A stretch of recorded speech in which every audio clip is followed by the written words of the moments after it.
मेरे को आप लोगों को ये बताना है कि जब हम ख़ास तौर पर डिसेबिलिटी के बारे में बात करते हैं तो इस शब्द को लेकर भी लोगों की अपनी अलग अलग धारणाएं हैं, जिस पर हमारी भी चर्चा हुई थी कि इसको किस नज़रिए से देखा जाना चाहिए और किस तरीके से हमको सोसाइटी को, परिवारों को कन्विंस करना है कि डिसेबिलिटी एक गंदा वर्ड नहीं है, डिसेबिलिटी के साथ पैदा होना कुछ गुनाह नहीं है। और उसके अराउंड जो बातचीत हो रही है उस बातचीत को किस तरीके से मेन स्ट्रीम करना है, ये हम सबकी नैतिक जिम्मेदारी है और इसको समझना हमारी सबसे बड़ी जिम्मेदारी है जो हमको आह्वान करना है।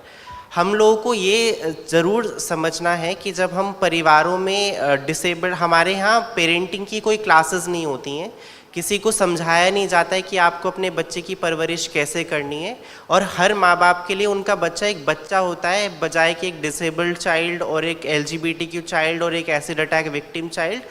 दे आर अ चाइल्ड। और ये जो भावना है, ये भावना वक्त के साथ साथ जब हम समाज में जाते हैं तो वो बदल जाती है, क्योंकि समाज में हर किसी को एक लेबल दे दिया जाता है कि आप अब ये हो, आप अब ये हो। और जो ख़ास तौर पर डिसेबिलिटी की बात आती है ना, तो मेरे को लगता है कि इन नंबर ऑफ वेज, बहुत सारे तरीक़ों से हम सब किसी प्रकार से डिसेबल्ड है। और ये भावना हमको तब समझनी चाहिए कि हम सब अपने आप को शीशे में देखते हैं और डिसेबिलिटी आपके अंदर अंतर दिखाती है। जब हम अपने आप को शीशे में देखते हैं तो हमें दिखता है कि हमारी एक आंख दूसरी आंख से छोटी है, हमारी एक हाथ की उंगलियां दूसरे हाथ की उंगलियों से छोटी हैं, हमारे शरीर का आधा हिस्सा दूसरे आधे हिस्से से अलग है। तो हम सभी किसी न किसी प्रकार की एग्जिस्टेंस ही हमारी अंतर है उसमें। तो अगर हमने अपने अंदर की डिफरेंसेस को एम्ब्रेस किया है, उसको सेलिब्रेट किया है, कभी अपनी आँखों में हम डिफरेंशिएट नहीं करते या एक बोलते कि आज तू मत दे क्योंकि तू छोटी है, दूसरे हाथ से नहीं बोलते कि आज तू काम मत कर क्योंकि तेरे हाथ की उंगलियां छोटी हैं। तो हम जब वो डिफरेंसेस बाहर थोड़े और विजिबल हो जाते हैं तो हम क्यों डिफरेंसेस को देखते हैं, क्यों हम उनको समझते हैं कि इनसे कुछ नहीं होगा। और ये मेरी रिक्वेस्ट पेरेंट्स से भी है जो यहाँ बैठे हैं, क्योंकि मुझे लगता है कि कॉरपोरेट ऑर्गेनाइजेशंस को कॉन्फिडेंस तभी मिलेगा जब आप अपने बच्चे के ऊपर कॉन्फिडेंस लेकर आएंगे। आपके अंदर की भावना जो है, वो जो डर है, वो ख़त्म होगा कि नहीं आपका बच्चा बाहर जा सकता है। मेरे साथी यहाँ ध्रुव बैठे हैं और ध्रुव पीछे ऑडियंस में भी हैं। ध्रुव, एक बार आप सबको हेलो बोलो। ध्रुव थाने में रहते हैं और अंधेरी तक रोज आते हैं। इनके घर जाने का रास्ता लगभग 2.5 घंटा लगता है, लेकिन उनकी जो इच्छा है, उनकी जो निष्ठा है काम के प्रति, वो उनको रोज़ सुबह 5:30 बजे उठने को विवश करती है और रोज़ सुबह 9 बजे, रोज़ रात को 9 बजे अपने घर पहुंचते हैं। लेकिन अगर आप इनकी अटेंडेंस देखेंगे तो ये 100% काम पर आते हैं। और ये इसलिए नहीं हुआ है क्योंकि हम इंक्लूसिव है, ये इसलिए हुआ है क्योंकि लोगों में काम करने की इच्छा है। ये इसलिए हुआ है क्योंकि उनके पेरेंट्स को पता है कि उनको इंडिपेंडेंट बनाने के लिए उनके अंदर काम के प्रति और अपने जीवन के प्रति सच्चा भाव लाने के लिए ज़रूरी है कि वो अपने ऊपर भरोसा करें। हम जिन कम्युनिटीज़ के साथ काम करते हैं, हमें समझना होगा कि ये वो कम्युनिटीज़ हैं जो बहुत ही लंबे अरसे तक समाज में एक किनारे पर बिठा दी गई और उनके ऊपर कोई बातचीत नहीं हुई। हम में से किसी ने अपने स्कूल्स में सवाल नहीं पूछा कि हमारे स्कूल में व्हीलचेयर यूज़र्स बच्चे की संख्या कम क्यों है, क्योंकि समाज में तो आप बात करते हो कि 1 करोड़ लोग हैं, तो हमारी क्लास में स्पीच एंड हियरिंग डिसेबल्ड बच्चे क्यों नहीं हैं, हमारी क्लासेस में विजुअल इम्पेयर्ड बच्चे क्यों नहीं हैं, हमारी क्लास में autism, cerebral palsy, down syndrome वाले बच्चों के लिए व्यवस्था क्यों नहीं है। और क्योंकि हम सब ने वो सवाल नहीं किए तो वो उन सभी के लिए जो ढांचा है वो एक स्पेशल एजुकेशन स्कूल तक सीमित रह गया। जब अब टोटल संख्या की बात करेंगे तो उस टोटल संख्या के विपरीत में जो नंबर ऑफ स्कूल्स है उनकी संख्या बहुत कम आपको दिखेगी। अब हम एक तरफ बात करते हैं कि सबका साथ सबका विकास, जब हम दूसरी तरफ बात करते हैं इकोनॉमी की तो हम बात करते हैं कि आप GST लाइए, आप पेटीएम लाइए, फ़ोनपे लाइए, डिजिटल इकोनॉमी बनाइए,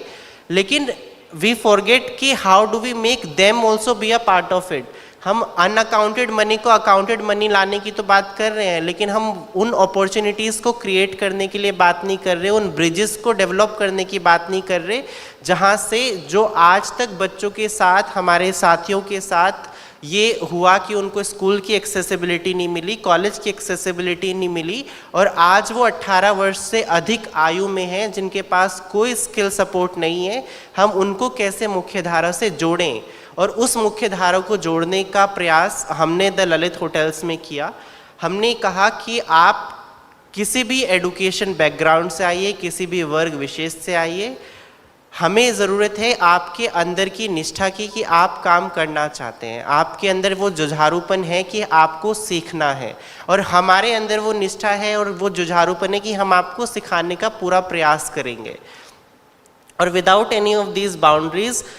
पहले हमने 3 महीने लोगों को अलग अलग डिपार्टमेंट्स में भेजा कि आप जाइए और देखिए कि क्या आपको अच्छा लग रहा है। हम कई बार जॉब मैपिंग पे अटक जाते हैं क्योंकि हमें खुद लगता है, और ये सबसे गंदा मेरे को लगता है कि हम करते हैं जो है अज्यूम करना कि ये चीज़ें हैं, ये लोग ये चीज़ें कर लेंगे। I mean, हम सब लोगों को पता है कि हमारे देश में पैरालंपिक्स के कितने एथलीट्स हैं जिनको अगर आप देखेंगे और आपका दिमाग और आपका भाव कभी नहीं सोचने देगा कि ये लोग एथलीट्स हैं और ये लोग आपको ओलंपिक्स में प्राउड करके आपके देश के लिए मेडल जीत कर लेकर आएंगे, लेकिन वो लाए। तो इसीलिए हम लोगों को अपने आप को वो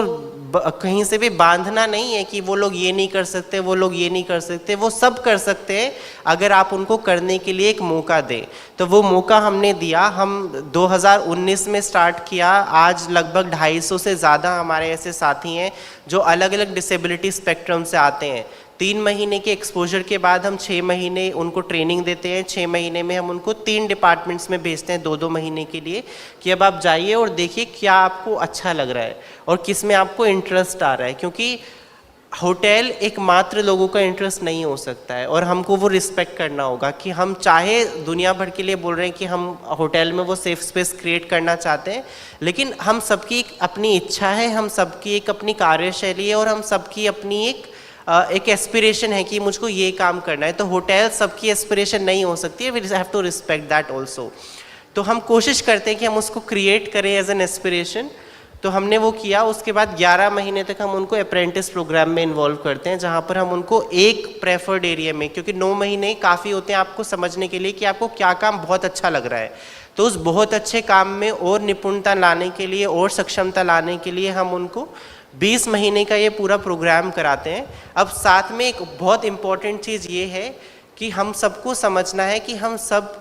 एक मंजिल, एक पॉइंट से भले ही अपनी ज़िंदगी शुरू करें, लेकिन रास्ते में हम सबके अलग अलग चैलेंजेस हैं, हम सबके अलग अलग बैकग्राउंड्स हैं। किसी की फैमिली से ज़्यादा सपोर्ट मिलता है, किसी की फैमिली से कम मिलता है, किसी का शरीर उसको थोड़ा ज़्यादा सपोर्ट करता है, किसी का शरीर उसको थोड़ा कम सपोर्ट करता है। तो इन सारे पैरामीटर्स को ध्यान में रखते हुए हमने 4 महीने का एक विंडो पीरियड भी ऐड किया कि अगर कोई थोड़ा सा टाइम ले रहा है सीखने में, समझने में, उनको वो भी एक अवसर मिले। और ये पूरे 2 साल के अंतराल में हमने जो बच्चा किसी भी एडुकेशन बैकग्राउंड के भी अगर हमारे साथ आया, वो आज फुल टाइम जॉब रोल हमारे साथ कर रहा है द ललित में। और यही हमारी फ्यूचर स्ट्रैटेजी भी है, क्योंकि और स्ट्रैटेजी इसलिए क्योंकि इसमें बहुत काम है। हमको पेरेंट्स को भी कन्विंस करना पड़ता है और वो सबसे ज़्यादा डिफ़िकल्ट है, क्योंकि पेरेंट्स कन्विंस नहीं होते और इसमें उनकी गलती नहीं है, उसमें गलती हमारी है एज अ समाज, एज अ सोसाइटी, क्योंकि हम लोगों ने कभी उस तरीके से समाज का एक आईना जो है वो हमारे सामने रखा नहीं कि हमको ऐसा एक समाज बनाना है जहाँ पर आप जैसे हैं आप वैसे आकर भी अच्छे से रह सकते हैं बिना किसी सवाल के और बिना किसी विवशता के। साथ में हमको ये देखना होगा कि जब हम ऑटिज़म और डाउन सिंड्रोम वाले बच्चों के साथ काम करते हैं, यंग एडल्ट्स के साथ काम करते हैं, तो हर किसी का बॉडी हमको समझना है कि उसका एक अलग टाइप है, उसकी एक अपनी रिक्वायरमेंट है। हम होटल में ऑक्यूपेशनल थेरेपी, रेमेडियल थेरेपी, ये सारे सेशंस नहीं कर पाते। तो इन सारी चीज़ों को ध्यान में रखने के लिए हमने 2 ओवर एंड अबव जो हम सबको छुट्टियां मिलती हैं उसके साथ 2 और छुट्टियां ऐड कर दी, ताकि वो लोग बाहर से अपनी ऑक्यूपेशनल और रेमेडियल थेरेपीज़ का भी जो सपोर्ट उनको मिलता है वो ले सकें और उनको कोई डिफ़िकल्टी ना हो।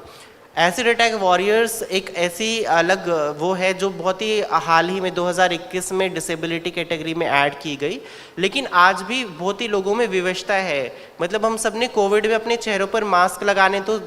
पसंद किए, लेकिन आज भी अगर कोई मास्क या अपने चेहरे को दुपट्टे से रखकर अपने ऑफिस में काम करने की इच्छा जाहिर करता है तो हम सबको एक संकोच होता है। हमने उस संकोच को दूर हटाया और हमने अपने एसिड अटैक वॉरियर्स को, और हमने उनका नाम दिया एसिड वॉरियर्स, नॉट सर्वाइवर्स, क्योंकि सर्वाइवर्स जो होगा ना वो हमेशा आपको सिंपैथाइज कराता रहेगा। और हमारे हर एक दोस्त की कहानी यही है कि हमको सिंपैथी नहीं चाहिए, हमको एम्पैथी चाहिए, हमको प्यार चाहिए। और ये जो बैच है ना प्योर लव का, वो यही है कि आप अपने दिमाग से सब तरीके की अजम्पशंस, सब तरीके की भावनाएं दूर रखकर सिर्फ एक प्रेम की भावना रखकर आगे आइए। हम सब लोग अपने ऑफिस में भी, ये जब हमारा स्टार्ट हुआ तो मैंने सबसे सिर्फ एक ही सवाल पूछा कि आप में से कितने लोग देश की डेवलपमेंट में कंट्रीब्यूट करना चाहते हैं, और सब लोग अपने हाथ खड़े कर लिए।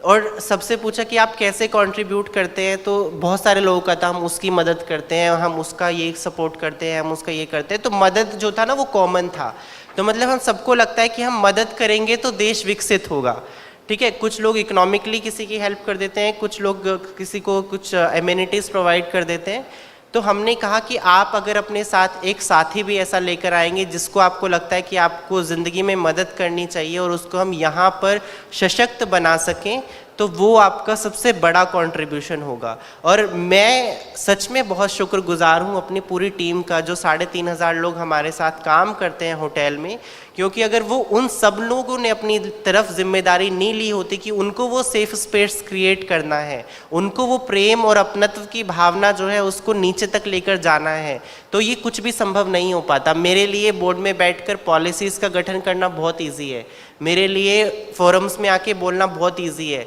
लेकिन ये सब चीज़ें आसान तब हुई हैं जब उन हर एक व्यक्ति का मुझे सपोर्ट मिला है और हम सबको एज एन ऑर्गेनाइजेशन सपोर्ट मिला है कि हमको ये सब कुछ करना है। हमको याद रखना है कि जो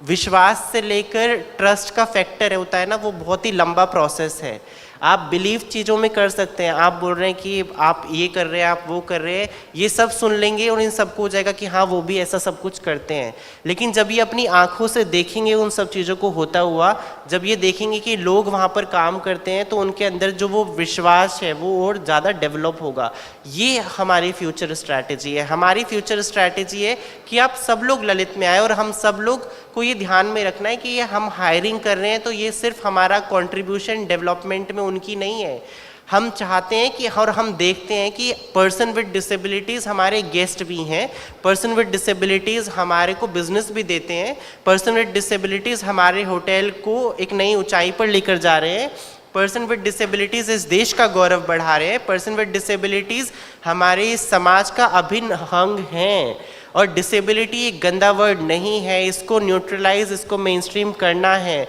और हम सबको ये याद रखना है कि हमारे जो डिफरेंसेस हैं ना वो हमको अलग बनाते हैं पर गलत नहीं बनाते। इन डिफरेंसेस को सेलिब्रेट करना है ताकि हम सब एक दूसरे के सहभागी बने, साथी बने और इस देश को उस ऊंचाई और उस बुलंदी तक लेकर जाएं जिसका हम सपना हर एक व्यक्ति देखता है। बहुत अच्छा।